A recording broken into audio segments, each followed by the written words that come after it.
Hey guys, it's Ornlu, and sorry this video is a little bit late. I was out of town visiting some family for Thanksgiving, but I am back now, and indeed we do have a new PUP coming in for December of 2023. And it's going to have some nice, quality of life changes, a lot of bug fixes, as well as a new slate of balance changes. So these are not in the game yet. They will be relatively soon. You can see right here, if you want to test them out, the information is right there that you can do in the game. So I read through these quickly, so I'll just try and hit the highlights for you guys, as well as, of course, give my thoughts on these changes. Also, apologies for the darkness in my room. It's a transitional period. I'm getting some new lighting, but right now it's a little bit lacking. All right, so this is just some stability stuff, which is always good. Units standing behind mule carts now correctly display outlines is good. Just some attack notification stuff. As extended unit stats will allow additional stats, which I'm interested to see exactly what these are. Depending on what these changes are going to look like, we could certainly do some testing for a video as well. Just hop into the scenario editor and see exactly what they're all about. Now have unique icons. Oh, okay. Interesting. I guess just so that the towers themselves look different. Let's see. Nothing too crazy there. Gameplay. Okay, so here's some interesting ones. Gates can now be locked before their construction is finished. How many times have you been panic building a gate, units are attacking you, and as soon as the gate's done, it's unlocked, the villager who's building it accidentally opens up, and all the enemy army runs in, and then you're very sad. So that is a nice little quality of life change. Deer and other prey animals now have more consistency in how long they pause before moving again. Now, deer luring is something that has been a little bit controversial in the community as of late, just because everyone does it in every game, and it's not exactly... I mean, it's annoying to do because the deer behavior is so erratic in a lot of situations. And, you can make the argument for, okay, it reduces variety in Dark Age, it makes these builds that are super tight and creates this hyper-aggressive meta that maybe some people aren't big fans of. That's a whole different topic, but I think that making the prey behavior more consistent is definitely not going to be a bad thing. Monks now instantly search for new healing targets instead of waiting for 3 seconds. Yeah, I don't know why this was the case back in Age of Kings. Like, as long as I've been playing this game, I remember monks just derping around and not healing stuff quickly, so don't know why this took 20-some years to fix, but hey, better late than never. It's just fixing some trebuchet issues, some ram stopping issues, some mule cart issues, nothing too crazy there. Fixed a rare issue where the go back to work would sometimes cause villagers to become stuck inside of a building. Since it's a rare issue, I don't think it changes the interaction where, like, if you have villagers that are, say, walled in at the base of a tower and then you ungarrison them, I'm pretty sure those villagers will still be stuck on top of each other inside the building, like a tower, for instance. So I don't think that's changed. Where moving large groups of units would cause some units to stop reacting to group commands. That sounds good. The guard command, who uses the guard command? I guess you can in some instances. Slide across untraversable terrain. What? Never would I have seen this in literally my most recent stream. Warrior priests can now heal allied units, so that's good. And villagers can no longer drop resources into buildings with mule cart garrison inside. Also good.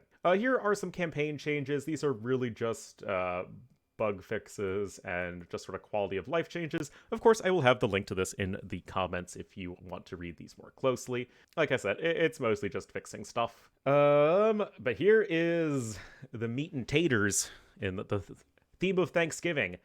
Balance changes. Monk conversion consistency. Monk conversion chance from 25% to 40%, and the interval has been reduced, I guess. The variability has been reduced from 4 seconds to 10 seconds to 5 seconds to 9 seconds.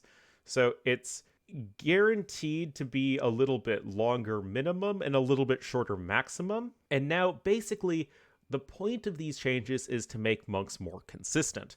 Now, when you make monks consistent, you run into the concern where if players are just like have a very good idea of when stuff is going to get converted, you could always, like, if you get good, you can just delete stuff within the specific amount of time. So now it is going to be more consistent, but there is still some of that randomness factor that I think is really important for monks. Also, if stuff is too consistent, then monks, it'll be very difficult to tread between monks being awful and monks being overpowered, just depending on the number. So I think that If we feel that monk behavior is too strong and we needed to change it, sure, this is an okay way of going about it. Some ancillary changes. I think these are all just to make things more consistent. And developer note, the goal of the conversion change plus supporting changes is to keep the average conversion time the same, but reduce the variability, creating more consistency in how long it takes conversions to occur. Our aim is to reduce the frustrating elements of conversions while keeping the relative power level the same. Basically what I said. You know, people really are kind of on a crusade against monks, so to say. If you have to see a change, I think this is probably going about it in the best direction. New technology. We're getting supplies, gambesons, and now we have devotion. It is a prerequisite for faith. It is available to all civilizations. So it's a very cheap upgrade, 100 food and 150 gold, and unit conversion resistance set to +1 minimum and +1 maximum. Units are 15% harder for enemy monks to convert. So this is +1 seconds minimum and +1 maximum. So it is a small boost. For instance, the Teuton resistance you can see here is much stronger than that. So this is only like a little bit of a buff. Not too much, but if you are getting clowned pretty hard, you can take what you can get. Also, the elephant civs are not going to complain about this, especially all of the ones that... I guess they all have faith now, don't they? Because Chimera got faith. No, Gurjurs don't have faith. But, I mean, they're not really an elephant civ. So yeah, you'll take what you can get, right? And faith cost reduced from 750 food, 1,000 gold to 550 food and 750 gold, so 200 less food and 250 less gold. Faith is way overpriced. This is definitely a good change. It's still a very expensive upgrade. Like, this ain't cheap, but I think this is just a good change. And the faith conversion resistance set to +4 min, +4 max. So basically, if you combine these two, which you need to get all the upgrades, it's the same as the previous version of faith. I guess it's not even that much of a change because you still need to pay, 650 food and 900 gold. So 100 less for food and gold total to research all the upgrades. So yeah, that's fine. Drum and projectile attack rebalance to deal equal damage with all the individual projectiles instead of the full damage on a main projectile with mostly cosmetic secondary projectiles. This is pretty consistent with changes that they've had with the organ gun and the Hussite wagon, where in AoE, starting all the way back with the Mangonel, you have one projectile that does almost all of the heavy lifting, and then the others are mostly just for show. This makes it so you're flinging a bunch of equal damage rocks at stuff. Now, this is another instance where testing could be quite effective, especially relative to cannon galleons, as that's always going to be the most natural one-to-one comparison. So this is definitely a good candidate for getting some testing done in the future. Cavalier upgrade time reduced from 100 seconds to 80 seconds. I have no idea why this is necessary. Cavalier don't feel overpowered or underpowered. They are fine. It's not the biggest buff to the unit. I mean, it's 20 HP and 2 attack, and that's it. Is the Cavalier transition being slightly too slow something I find problematic? No. I don't know why this change needs to exist. It's also going to be a buff to Burgundians and Castle Age, getting the Cavalier timing out a little bit faster, because that is certainly one situation where the timing is certainly very relevant. But other than that, I mean, yeah, I don't know. Mule carts are now targeted with lower priority than units, same as other buildings. Very good change. This also makes it so that you have a bunch of mule carts in front of your army absorbing enemy arrows and even melee units. That is going to be much less effective, which I think is a good thing, because a bunch of mule carts running in front of your army is pretty silly. All right, civ changes. Galley Line fires 2 projectiles, civilization bonus change. Galley Line and Drummonds fire an additional projectile. So now this does include the Drummond, which Armenians are a Drummond civ. So this just basically increases the Drummond damage a little bit. You can see that the damage is reduced, so they fire 5 projectiles, now you fire 6 projectiles, so it's basically a small damage increase. Remember that Armenians don't have siege engineers, so this is, I would say, probably quite helpful, especially if Drummonds are now worse without that upgrade, because the 20% maybe with covering all the projectiles might be a little bit different on how those interactions work. I don't know. We'll have to see. And then I don't think practically it changes anything. It says it's always an arrow. I hope this doesn't mean, like, if you have the scorpion bolt looking things for war galleys and galleons, that it's not just like a dinky little arrow that comes with it. I mean, to be fair, it does 1 damage, so it might as well be a dinky little arrow, but it's kind of weird, you know? And then Warrior Priest with the Relic no longer incorrectly receives the extra line of sight from the block printing technology. Monks and monks holding relics have never once been bugged out with AoE2 technologies for the monastery. Never once been a thing. Bengalis! I guess before I go away from Armenians, a lot of people are worried that Armenians struggle in the late game without anything of a power unit beyond warrior priests and champions with ferreters. I understand those concerns. I still think we're in very early days with two civilizations, Armenians and Georgians, that are a little bit offbeat in terms of how you approach them. If we are looking at a snapshot of AoE2 right now, yes, I think Armenians are too weak in the late game. Especially, they're a little slow to get going, and there isn't enough of a payoff in the late game for that. Could they get Siege Ram? Yes, in the future, certainly. I think maybe a composite bowman buff to the elite version where they get 5 range instead of 4. I think that would be fine as well. But taking a slightly slower approach, I think is fine here. Despite what the win rates show, I don't think the Civ is awful. Same with Georgians. Anyway, Bengalis. The Ratha Cav Archer armor increased from 0 to 1. This is a change I suggested a long time ago. So basically, elite skirmishers and friends, camel archers as well, will be doing 1 less bonus damage. You're still doing bonus damage. It's not like, those units become less effective, but the whole mass skirmisher counters Bengalis thing, that is at least going to be slightly less true with the Ratha. Now, cavalry archer armor, this is just an armor class that is inherent to the unit. The way the Ratha works is it can switch between the range attack and the melee attack, but its armor, its defenses are always going to be the same. But basically, it's a cav archer, right? So even in melee mode, you're taking 1 less damage from skirmishers. However, in melee mode, you now deal 20% trample damage. Now, 20% is pretty low. It's, 10 attack for the Castle Age version and 12 for the Imperial one. When you factor in armor and stuff like that, it's probably just 1 to 2 damage. Still, added up over time, it could be quite powerful. But it's not a flat 5 damage that you get from Logistica and Druzhina, nor is it the 25% you get from the Battle Elephant or Polish Winged Hussars.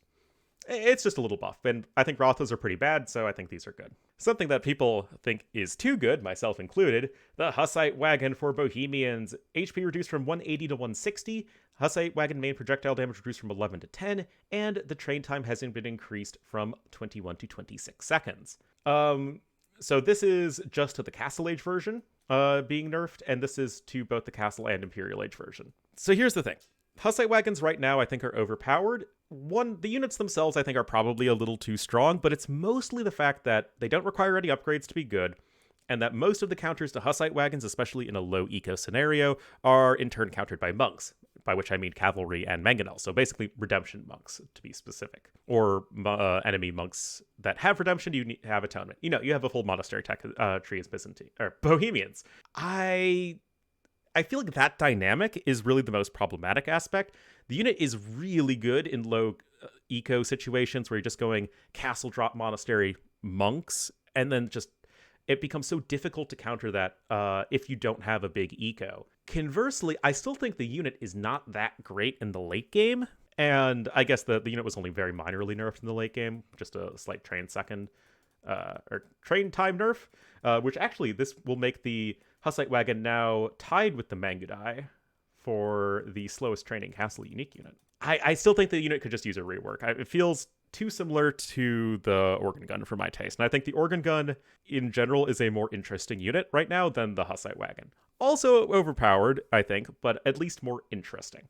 Still room to be done here, but in terms of having Bohemians terrorize the ladder less, I'm not going to complain. Chinese Town Center Civilization bonus increased from 10 pop space and 5 line of sight to 15 pop space and 7 line of sight. So basically, this is to make the Chinese start, especially for the lower levels, more casual players, a bit easier. I can understand them wanting to do that. I would much rather this be the approach than changing the 3 villagers to 2 villagers or something like that. But this is still a straight buff, right? It's now going to be much easier to find all your sheep, or at least your starting sheep early on. Usually you do that anyway these days with DE map scripts relative to AOC, but that's still there for the line of sight. For the population space, this means you don't need to build a house right away. So I think what you'll see players do with Chinese is just you send all 6 vills over right away. And we see this already sometimes where the players will just send all the bills right away to start gathering from sheep as quickly as possible. Now, honestly, there's going to be a difference between whether or not you spawn with a sheep immediately under your control, or if you need to send your scout from one side of your base to the other to have that 10-second delay where you're getting the sheep in. I wonder if that is going to be sort of one of the points of, or is the Chinese player getting a good start or not? It's something that's, I think, worth considering going forward, but this change is fine. Also, minor help to Chinese in booming with saving a house there. Georgians. Buildings cost 50% fewer resources to repair has been reduced to 25% fewer resources to repair. I think this makes a lot of sense. It was very, very, very difficult to take down Georgian castles, especially as a team bonus. I do think it is probably too strong. 25% fewer resources. It's a big nerf. I mean, I think maybe you could have started with 33%, but fine. Georgians still have very good defenses. But now the Monaspa, this is the big one. They no longer incorrectly receive extra bonus damage versus buildings, archers, skirmishers, camels, and showtails when grouped. That's a huge, huge deal, and it's the reason that for the Cartographers tournament that I am adminning, we are not allowing Georgians to be played until this patch goes live. As far as Georgians going forward, like Armenians, I think the Civ is right now, even after these changes, they're going to be too weak. Their start is awkward and difficult without enough of a reward. You still have a lot of issues with strong, Arbalest gunpowder early Imperial Age timings. Your defenses are great, but that doesn't help you if you're getting pushed in early by bombard cannons and trebuchets and stuff like that, especially with your castle repairs nerfed. So there's definitely still room to work for Georgians. There are plenty of changes out there, many of which are decent. But it's just something that I think this isn't like the devs saying, oh, Georgians are in a great spot. Now, I think it's just, let's get rid of the most egregious aspects and sort of build from there. I am rambling a lot. I apologize. Hindustanis, villager discount increased from 5, 10, 15, 20 to 8, 13, 18, and 23. Those are ugly numbers. I don't like those numbers. They are ugly. Balance-wise, it's probably for the best. I think that if you bump them back to their old bonus of 10, 15, 20, 25, it's overpowered. I think where they stand currently, it's underpowered. So split the difference. That's exactly what they're doing. It's ugly. I don't like it. But honestly, it's probably for the best. I think Hindustanis are a well-designed civilization right now. I just don't think their power level is quite competitive with a lot of the other civs in the game. There are 45 of them in the game right now. Huns, elite Tarkin, or just Tarkins in general, base movement speed increased from 1.35, so the same speed as a knight, to 1.4, which is the same speed as a cav archer. Or, I think most appropriately in this case, Keshigs, Lechai, Monaspas all have that 1.4 movement speed. A lot of the medium cavalry units in the game right now, and I think that it makes all the sense in the world for Tarkins, a medium cavalry raiding unit, to have that slightly faster movement speed. It's a change I've advocated for a little while, and I'm glad to see that is going to be in the game right now. Very innocuous change. Tarkins may still need another slight buff, maybe reduce their gold cost to 55 or something like that. But for the time being, that's good. And Huns now start with a unique scouting horse on Nomad-style maps once their starting town center is completed. It's basically the horse that you get on Steppe and a lot of tournament maps you might see out there. It's going to help with your scouting a little bit. Huns, they are nomads.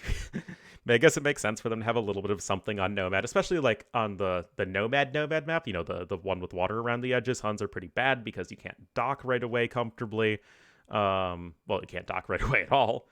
So I think giving them a little bit of something to make them not the worst Nomad Civ is not a bad thing. Koreans, Turtle Ship receives the attack round ability. Turtle Ships are gunpowder blast damage units, so I guess this makes sense. Persians, Savar bonus damage versus archers reduced from 3 to 2. This is an important breakpoint because it means that Savars no longer kill arbalests in 2 hits. They'll kill them in 3 hits. But it's still going to be relevant in that this is versus anything with the archer armor class. So skirmishers, cav archers, a lot of cav archer unique units or archer unique units. Anything that the game counts as an archer. I guess the way I would think about it is does this thing benefit from padded archer armor, leather archer armor, and ring archer armor? If the answer is yes, then Savars deal bonus damage to them. So yeah, I think that's probably fine. Savars do feel a little overtuned. Also, they're reducing increasing the research time from 150 to 160 seconds. That's fine. It's still going to be faster to upgrade to Savar than it is to Cavalier plus Paladin, or I guess just Paladin. So that is totally good. Persians are still, I think, maybe slightly overtuned, but this brings them at least a little bit in the right direction. Poles, full work cost increase from 125 wood to 100 wood, so basically it is just a mill right now. Poles still feel overpowered in the late game, and they're just one of the most oppressive civs to play against in a lot of cases, but they're also really bad on open maps in the early game just because it's almost impossible to get the Folvark eco running appropriately. So I guess this is fine, I guess, to help early game a little bit on more open maps, but I still am not super happy with the place that poles are in the game right now because, like I said, they feel really unfun to play against. I mean, you have a civ like Teutons that are a strong late game civ, but it doesn't feel anywhere near as unfun to play against them as it does against poles. You could say Mangudai are super unfun to play against. I'd rather face Mangudai than I would rather face poles, which I never thought you'd say that in the world. But yeah, that's all right. Portuguese. Speaking of organ guns, their damage has been decreased from 7-9 to 6-8, so 1 less damage for both regular and elite, and their bonus damage versus infantry and skirmishers is increased from 1 to 2.